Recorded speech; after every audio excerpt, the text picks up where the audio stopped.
For a while now, I've been sharing weekly videos covering the process of building an open source NPM package from scratch. That includes the planning, API design, unit tests, continuous integration, documentation, publishing to NPM, and the many challenges I found along the way. This will be a summary of the whole process from start to finish packed in a single 15-minute video.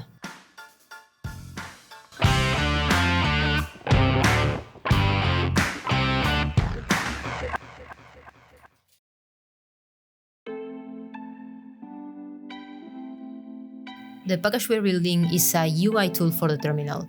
It allows you to create independent scrollable areas where you can fit any text and scroll it up and down. The initial problem seems simple enough, and as a developer, that's how you know you're probably missing something.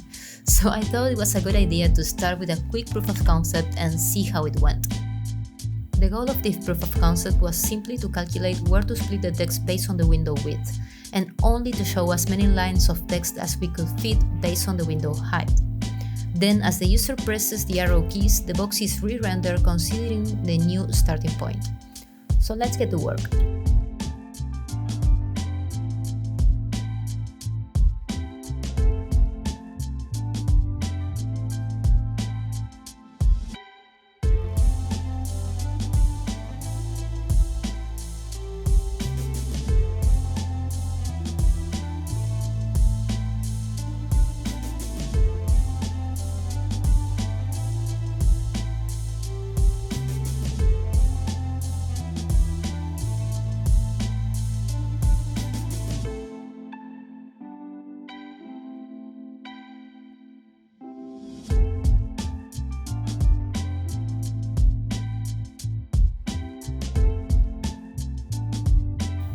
So I reached this point where I had a version that kinda worked, but had some obvious problems.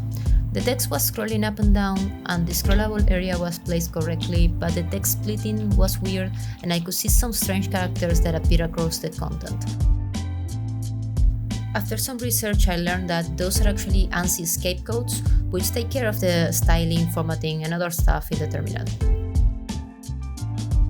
As a quick test, I decided to try replacing the content with plain text, so I just pasted a few Lorem Ipsum paragraphs in there, and that seemed to work mostly fine.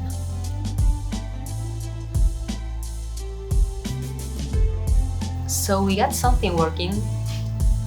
Yeah, we're obviously having some issues with the ANSI scapegoats. We can see that's going to be priority number 1 for next week. With the proof of concept out of the way, I had a better idea of the problems I needed to solve. So before going back to coding, I wanted to make sure I had a clear scope and steps to follow to reach a solid first version. That's why, even though this is a fairly small project, I wanted to make the exercise of planning it properly. And if that doesn't work, I can always count on my project manager to make sure I'm following the plan.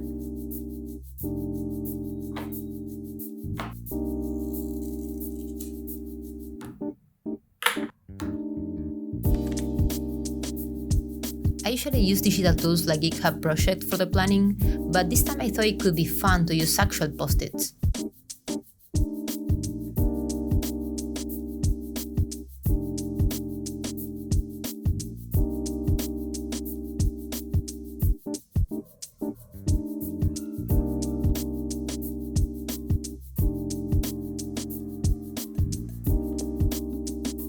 Here's the plan. So let's get started.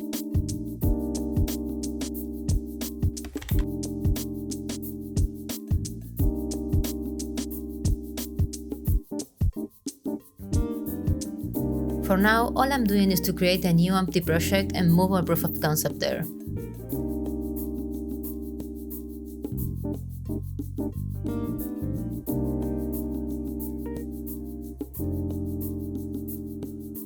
I also added a quick test case to try and iterate quickly.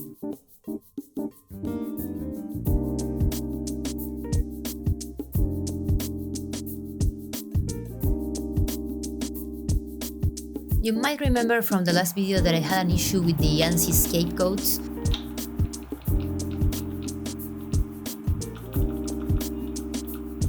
So my code is calculating where to split the string based on the size of the scrollable area.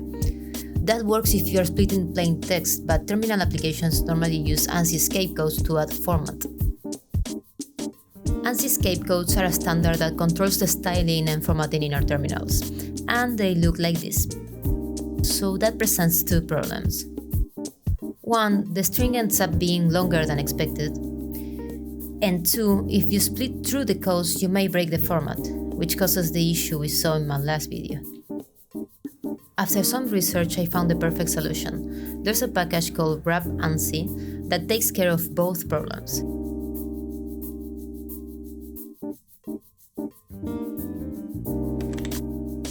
We just need to install it, then replace our split logic with it, and that should be it.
So the API is done.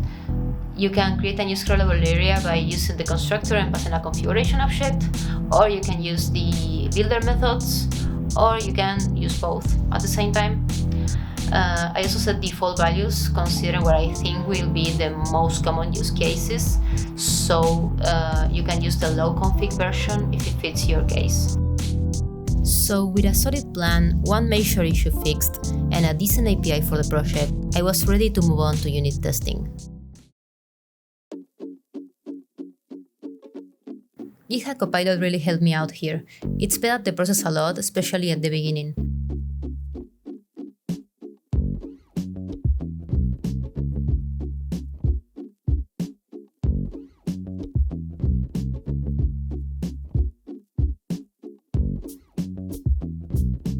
I did make sure to review each test carefully and ended up adding more manually as well.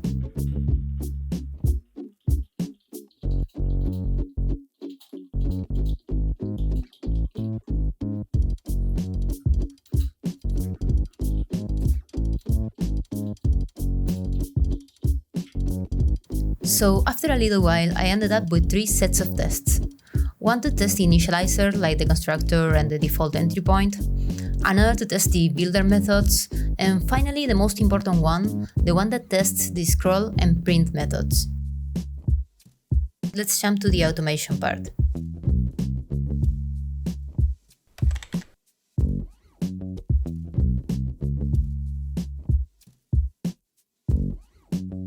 We are going to configure a new GitHub workflow.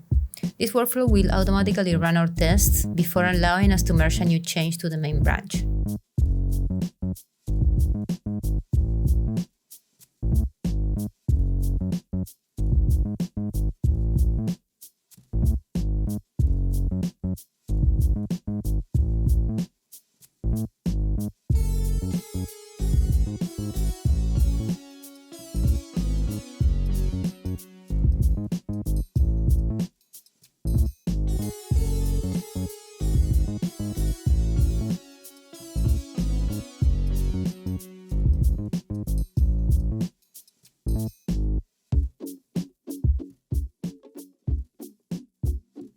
The tests failed even though they work perfectly on my machine.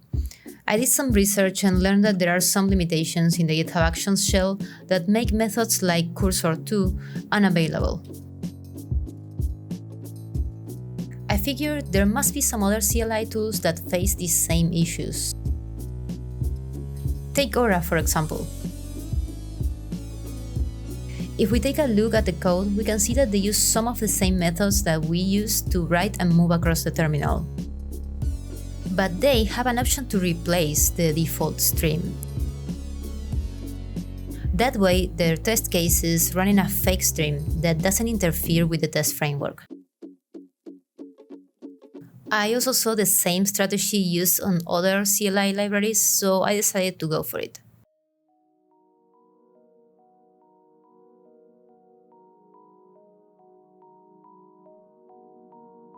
This will solve both issues.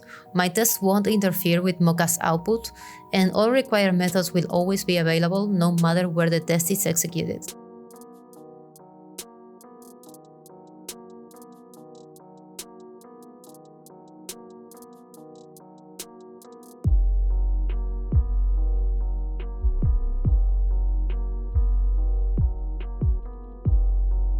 Now that the tests are passing locally, let's push the fix and see how the workflow is doing.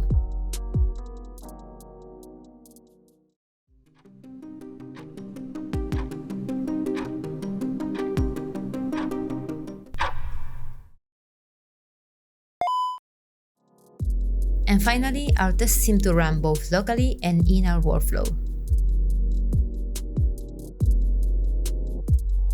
And finally, our project has working unit tests. That kind of feels good. I'm so happy with the little green badge. The last task to cover before publishing our library was the documentation. What's the first thing you do when you come across a new library or a new NPM package? In my case, I take a look at the README file. You gotta have a good README. It's the first thing that comes up in your GitHub repo and even your package's NPM page. So after researching popular libraries, I came up with a list of sections that I wanted our README to cover.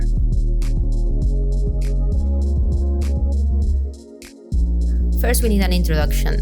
That's where we explain what our project's about and show a working example using a GIF or something. Then we need to show how easy it is to install it. I also wanted to add a usage section where we show different ways to create a scrollable area, how to scroll up and down, print, and any other important features. And finally, it's important to show that we have unit tests and how to run them.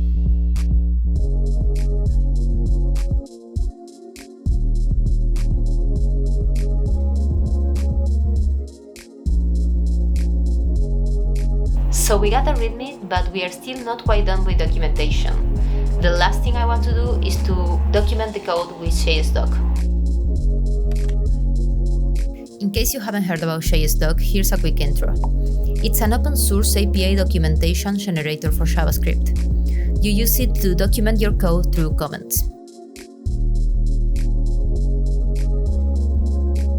But the best thing about JSDoc is that VS Code and other editors have built-in support for it, which means that when other devs install our library and start using it, they will have access to its documentation right there alongside their code.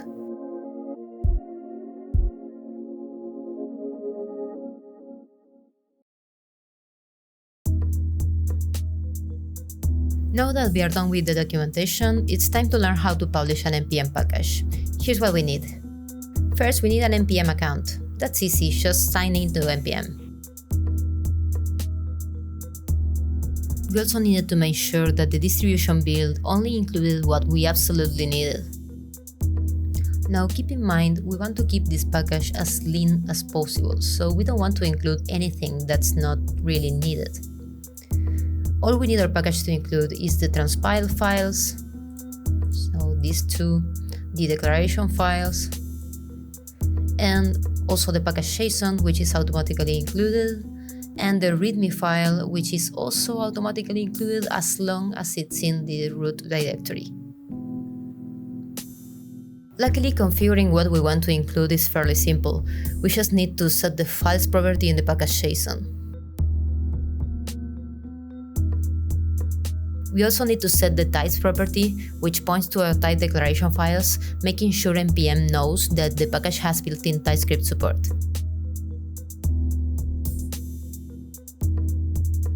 And finally, we should take a look at the package JSON and make sure to fill all the properties that might be useful to describe our package, like version, description, author, keywords, etc.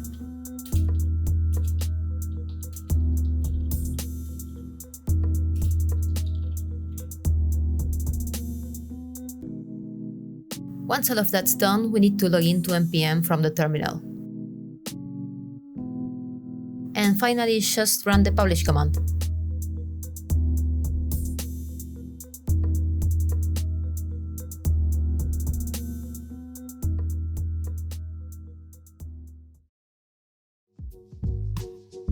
And just like that, our NPM package is available to everyone through the NPM public registry. There are obviously things I would like to add and improve still, like automated releases and add more features, but I couldn't justify investing even more time in this small project right now. I mean, it can be tempting to keep coding forever, trying to make the project perfect, but then the project will probably end up unfinished in a private repo, and what would be the point? So I hope you enjoyed this little project walkthrough series. I really did.